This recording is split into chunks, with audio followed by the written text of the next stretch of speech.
Hello friends, आज आपने धोरण 8 एकम 7 राशिओनी तुलना तेनु स्वाध्याय पोथीનું સંપૂર્ણ સોલ્યુશન જોઈશું।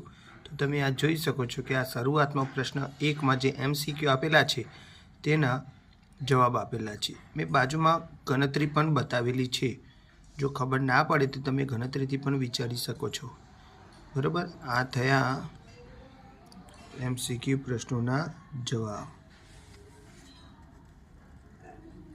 બરાબર। આ રીતના MCQ પ્રશ્નોના જવાબ થશે પ્રથમ 5।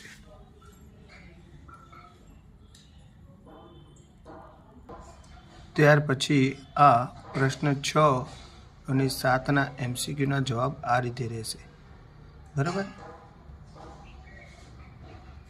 ત્યાર પછી પ્રશ્ન 2 છે ખાલી જગ્યા પૂરો। એ દરેક ખાલી જગ્યા આ રીતે પૂરવાની છે અને ખાલી જગ્યા પૂરી થયા પછી મેં ગણતરી પણ બતાવેલી છે કે આ રીતે ગણતરીથી જવાબ આવે છે, તો ગણતરી પણ તમારે જોઈ લેવી। ત્યાર પછી પ્રશ્ન 3 છે વિધાન ખરા છે કે ખોટા તે જણાવો। તેમાં જવાબ આ રીતે રહેશે, બરાબર।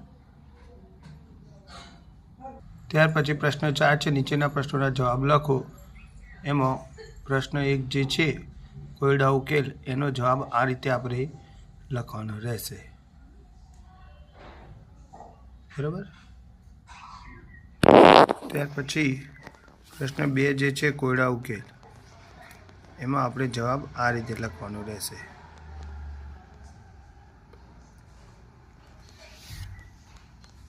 બરાબર। ત્યાર પછી પ્રશ્ન 3 કોયડા ઉકેલ જે છે એનો જવાબ આપણે આ રીતે લખવાનો રહેશે। ત્યાર પછી પ્રશ્ન 4 જે છે કોયડા ઉકેલ, એનો જવાબ આ રીતે લખવાનો રહેશે, બરાબર। ત્યાર પછી પ્રશ્ન 5 જે કોયડા ઉકેલ છે તેનો જવાબ આ રીતે લખવાનો રહેશે આપણે,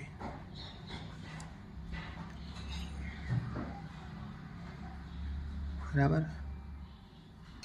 ત્યાર પછી પ્રશ્ન 5 એનો પહેલો જે કોયડા ઉકેલ છે વ્યાજ શોધવાના દાખલા, એમાં પહેલા દાખલાનો જવાબ આપણે આ રીતે લખીશું,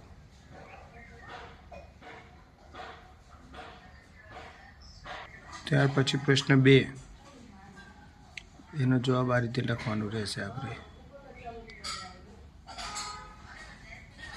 બરાબર। ત્યાર પછી પ્રશ્ન 3 એનો કોયડા ઉકેલનો જવાબ આ રીતે લખવાનો રહેશે। ત્યાર પછી પ્રશ્ન 4 જે કોયડા ઉકેલ છે તેનો જવાબ આ રીતે લખીશું આપણે, બરાબર।